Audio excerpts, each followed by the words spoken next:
Okay, so we've just finished sanding this floor with a 30 grit, and now you can see a lot of cracks in this floor.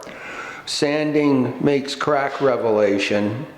The bevels have done a couple things. They've hidden the height difference from one board to the next, and they also hide the cracks. There's a lot of them on this floor. And that's why we've got to do a lot of crack filling to fill them up to execute these finishes. So if you have a beveled floor, there's a real good chance you've got a lot of cracks in it like this. That's why you've got to not spill things on it, because they'll go through the cracks and get onto the subfloor. A lot of people who have pre-finished floors around laundry areas, places like that, if you spill cleansers and bleaches into your floor, you can actually smell them. The really big thing is urine. If you have a pre-finished floor, you got to keep it really clean. There are people who say their houses, when they walk in, they can smell urine, and it's because if you get urine on the floor, it'll go past these tongues and grooves and get onto the subfloor.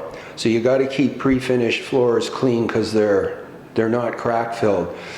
Some of these gaps here are so big that you can actually even see the tongue on the board to the right here down that knot hole.